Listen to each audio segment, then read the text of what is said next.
ఈ కథ పూర్తిగా కల్పితం. పాత్రలు, పేర్లు, సంఘటనలు అన్నీ రచయిత ఊహాజనితం. వాస్తవ వ్యక్తులు లేదా సంఘటనలతో ఏమైనా పోలిక ఉంటే అది యాదృచ్ఛికం మాత్రమే.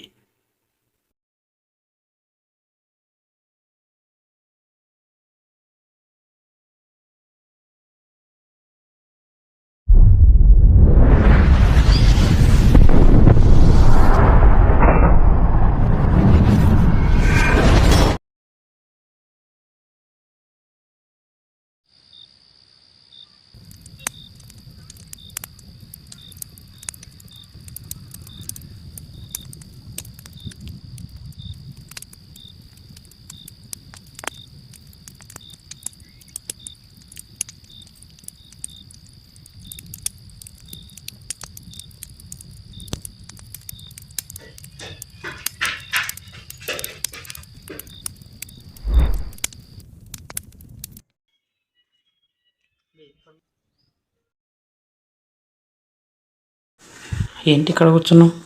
నీకోసం వచ్చాను. బయటికి వెళ్ళామన్నారు. తర్వాతనా సరే పైకి వస్తావు కదా అని ఇక్కడ కూర్చున్నాను. కాలేజీకి వెళ్ళావా? కాలేజీకి వెళ్ళాను, ఇప్పుడే వచ్చాను. ఏంటి విషయం చెప్పు. సిటీకి వెళ్దాం అనుకుంటున్నా. సిటీకా? సిటీకి ఎందుకు వెళ్ళామనుకుంటున్నావు? నువ్వు చెప్పిన ఐడియా ఆలోచిస్తే బాగానే ఉంది మామ, కానీ అదంత ఈజీ కాదనుకుంటా. ఎందుకంటే సిటీని చూస్తే వచ్చే ఆనందం అక్కడికి వెళితే రాదు మామ. చాలా కష్టాల్లో పడతావు. నేను వెళ్ళేదే కష్టాలను జయించడానికి. జీవితం మారాలంటే తప్పదు మామ. అయినా నేను ఆలోచించేది నా గురించి కాదురా, మా నాన్న గురించి. మా అమ్మ పోయాక ఒంటరైపోయాడు. ఆయనకు ఆశలన్నీ నా మీదే. ఇలాంటి పరిస్థితుల్లో నేను వెళ్ళడం కరెక్టో కాదో అయినా తప్పదు. ఒక్క నెల 2 నెలలు మా నాన్న పూర్తి బాధ్యత నీదే. కాదనుకు మామ, తప్పదురా ప్లీజ్. నువ్వు చేసే కృషికి నేను చేసే ఒక చిన్న సాయం అనుకో, తప్పకుండా చేస్తా. భయపడకు.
నాన్న, ఈ లెటర్ రాసేటప్పుడు నేను ఎంత బాధపడ్డానో నాకు మాత్రమే తెలుసు. అలాంటిది ఈ లెటర్ చదివేటప్పుడు మీరు ఇంకెంత బాధపడతారో నేను ఊహించగలను. కానీ తప్పదు నాన్న, సారీ.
ఏ ఎవరాను డైరెక్ట్ లోపలికి వచ్చేసావు? ఎవరు నేను రానిచ్చింది? సార్ మీతో ఒక 10 ముందు నిమిషాలు బయటికి వెళ్ళు.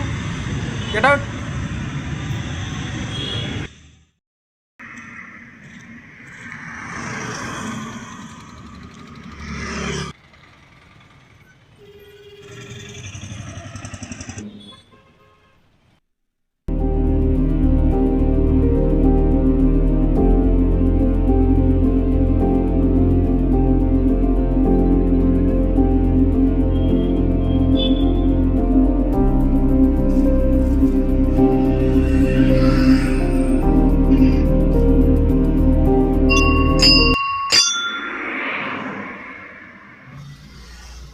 స్వామి ఆంజనేయ, నేను అనుకున్నది సాధించేంత వరకు నువ్వే నాకు దిక్కు, నీ గుడే నాకు ఇల్లు, రక్షించి కాపాడు స్వామి.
చేయకూడదు, ఫోన్ చేయకూడదు.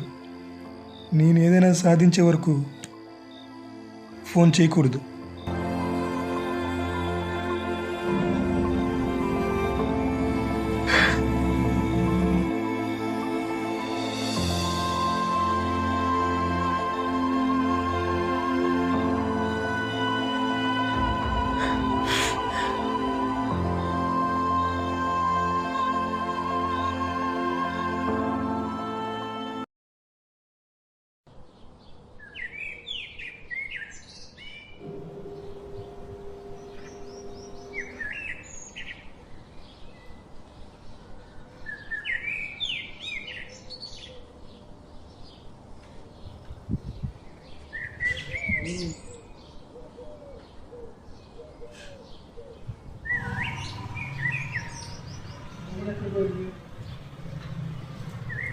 నా ఫోన్ ఏది, ఎక్కడ పెట్టాను, కనిపించట్లేదే.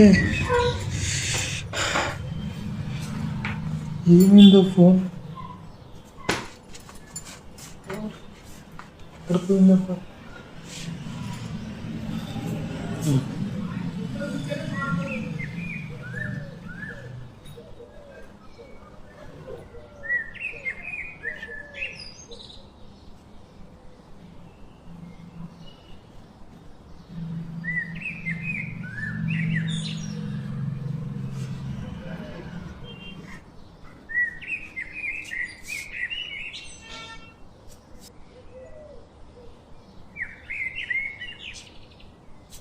ఫోన్ కూడా పోయిందా?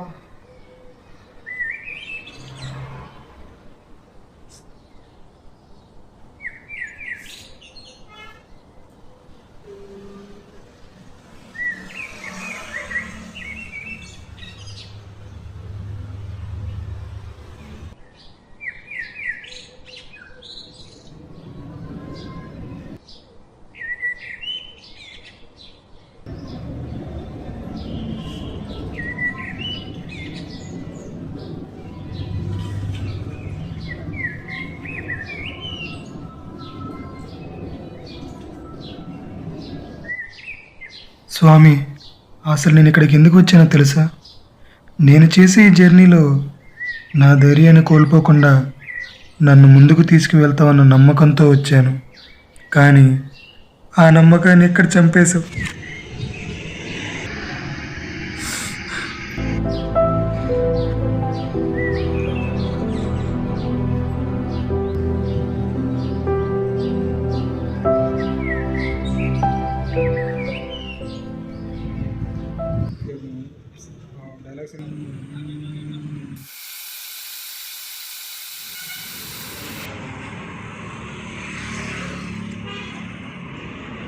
అన్నా, ప్లేట్ ఇడ్లీ ఎంత? ఇడ్లీ వచ్చేసి 30 రూపాయలు. ఇంకా దోశ ఉంది, మసాలా దోశ, ఆనియన్స్ వస్తుంది, ఈ వడ 30 రూపాయల?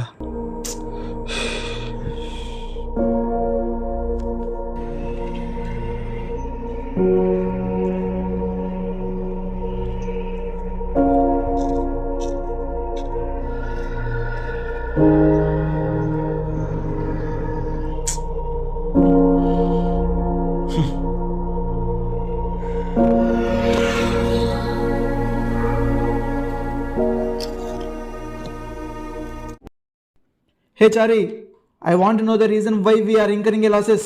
I just want to know the reason. I don't want any excuses. అవ్వా ఒక చాయ్ ఇవ్వు.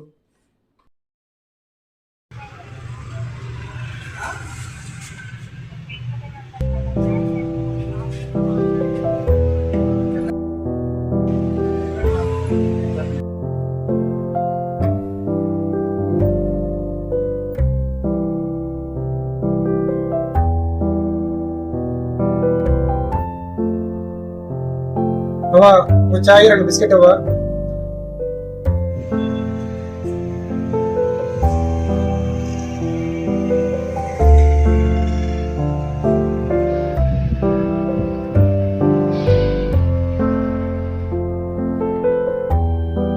ఏంటి ఇది కొత్త అనుకుంటా?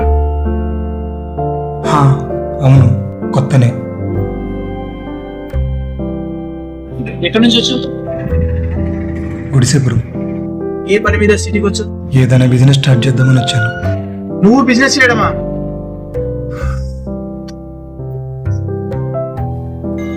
ఏంటి సార్, నా అవతారాన్ని చూసి షాక్ అయ్యారా?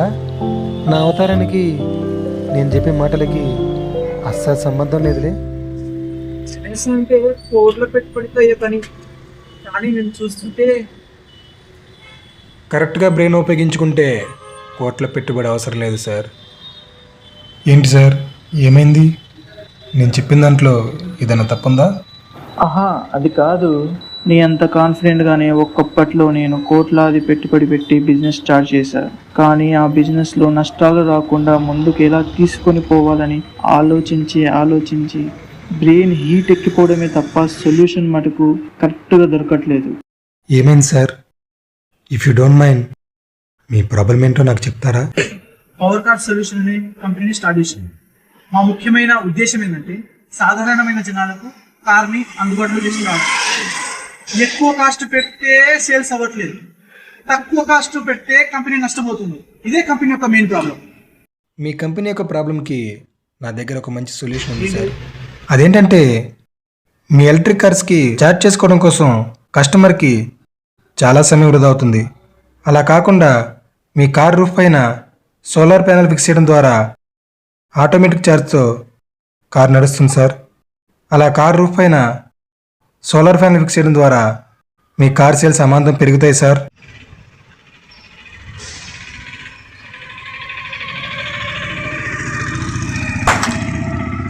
శబాష్, పద మొదలు పెడదాం. సార్, ఒక చిన్న మాట. కలిసి పని చేయడం అంటే పార్ట్నర్షిప్పే కదా? పార్ట్నర్షిప్ పద. ఇదే మన కంపెనీ. సార్, నా బ్యాగ్.